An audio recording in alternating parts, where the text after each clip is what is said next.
কি অবস্থা ভাই বোনরা? 2024 সালে এইচএসসি পরীক্ষা শুরু গেছে এই দুর্যোগে বৃষ্টির মধ্যে। তো প্রতিটি শিক্ষার্থীকে বলতেছে মোমবাতি গ্যাস লাইট কেনার জন্য। তো আমার একটা প্রশ্ন, শিক্ষা মন্ত্রণালয় এত কোটি কোটি টাকা বাজেটও টেউন যায় করে কি করে টেয়াগুন কোন খেতে যা? হ্যাঁ, বদমাইশ হইতে বদমাইশ হয়ে গেল, নিজে পাওয়ার ঢুকস না টেয়া। শিক্ষা শিক্ষা মন্ত্রণালয়ের কাজটা কি তাইলে? হ্যাঁ, শিক্ষা মন্ত্রণালয়ের কাজটা কি? শিক্ষা মন্ত্রণালয়ের কাজ হলো যে ছাত্রছাত্রীকে সুযোগ সুবিধা দেওয়া।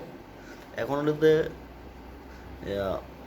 দুর্যোগ অবস্থা, প্রতিটি কেন্দ্রে কেন্দ্রে কি মোমবাতি গ্যাস লাইট দেওয়া উচিত। ঠিক আছে, তা না দিয়ে প্রতিটা এখন বলতেছে প্রতিটি শিক্ষার্থীকে মোমবাতি কিনে টাকার জন্য।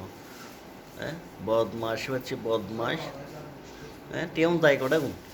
হ্যাঁ, এত কোটি টিয়া বলে সংসদে বাজেটও, এত কোটি টিয়া বাজেট হইলে কি মোমবাতি আর গ্যাস কেনার কোনো টাকা নাই? হ্যাঁ, বদমাস সাথে বদমাস। এখন মানে শিক্ষা প্রতিষ্ঠান এখন ফুল প্যাকেট শোনো গেছে আর ওই তো শিক্ষা প্রতিষ্ঠান। হ্যাঁ, এখন শিক্ষা প্রতিষ্ঠান যারা বললো কি যারা পরীক্ষার্থী তাদের ভিতরে কি উগই আছে আলাদা উগই থাকে এখন কত মোমবাতি আর গ্যাস লাইট কেনার জন্য। হ্যাঁ, তারা কি পরীক্ষা দিব নাকি মোমবাতি গ্যাস লাইট কিনবো? তোদের শিক্ষা মন্ত্রণালয়ের দায়িত্ব না, দুর্যোগ আছে শিক্ষা মন্ত্রণালয়ের দায়িত্ব না।